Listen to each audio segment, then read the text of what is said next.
Assalamualaikum warahmatullahi wabarakatuh.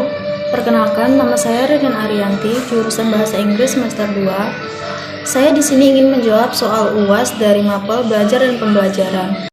Soal yang pertama itu adalah apa yang dimaksud dengan hakikat belajar dan pembelajaran? Hakikat belajar dan pembelajaran dari pengertian belajar dan pembelajaran adalah suatu proses usaha yang dilakukan individu untuk memperoleh suatu perubahan tingkah laku yang baru secara keseluruhan sebagai hasil pengalaman individu itu sendiri di dalam interaksi dengan lingkungannya. Sedangkan hakikat tujuan pembelajaran adalah perubahan tingkah laku peserta didik dari negatif ke positif. Dan soal yang kedua adalah sebutkan dan jelaskan teori-teori belajar dan penerapannya.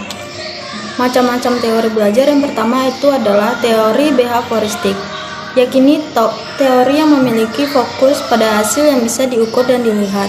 Teori ini beranggapan bahwa agar tingkah laku yang diharapkan menjadi rutinitas maka diperlukan perulangan. Yang kedua ada teori kognitif, yaitu teori yang memiliki paham bahwa proses belajar berlangsung secara bersambung dan lengkap. Guru bukanlah sumber evaluasi dan kepatuhan murid. Namun, teori ini merefleksikan hal-hal yang dikerjakan oleh murid yang juga diperintahkan dan dikerjakan oleh guru. Yang ketiga ada teori humanistik, yakni teori yang memanusiakan manusia. Teori ini memandang proses belajar dan menjadi sukses jika pelajar telah mampu berbaur dengan lingkungannya dan dirinya sendiri. Pada teori ini, guru memiliki peran sebagai fasilitator yang memberikan motivasi serta kesadaran tentang makna kehidupan pada murid. Dan yang keempat itu ada teori konstruktivistik, yaitu teori yang memiliki anggapan bahwa jika persoalan ditampilkan dan pancingan internal. Teori ini juga disimpulkan sebagai usaha untuk membuat formasi hidup yang memiliki budaya kekinian. Lanjut ke soal yang ketiga, apa saja yang termasuk dalam pendekatan dan pembelajaran? Pendekatan dan pembelajaran pertama itu pendekatan ekspositori atau model informasi. Dalam pendekatan ini, siswa diharapkan dapat menangkap dan mengingat informasi yang telah diberikan guru. 2. Pendekatan inquiry atau discovery. Pendekatan ini merupakan pendekatan mengajar yang berusaha meletakkan dasar dan mengembangkan cara berpikir ilmiah. 3. Ada pendekatan interaksi sosial.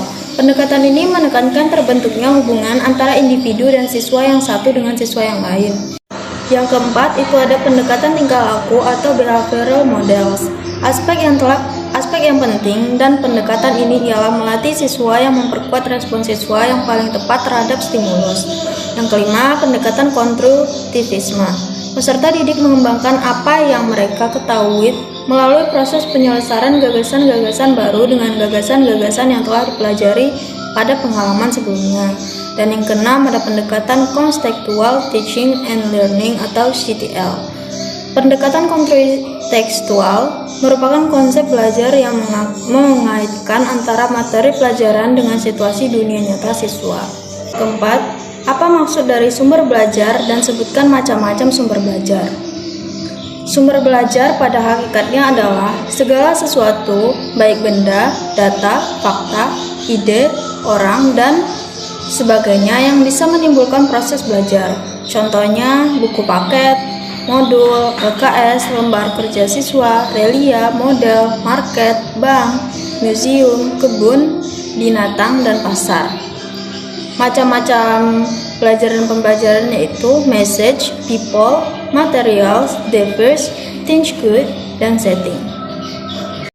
Dan pertanyaan yang kelima, apa fungsi manajemen dengan pembelajaran dan jelaskan refleksi penyusunan perencanaan.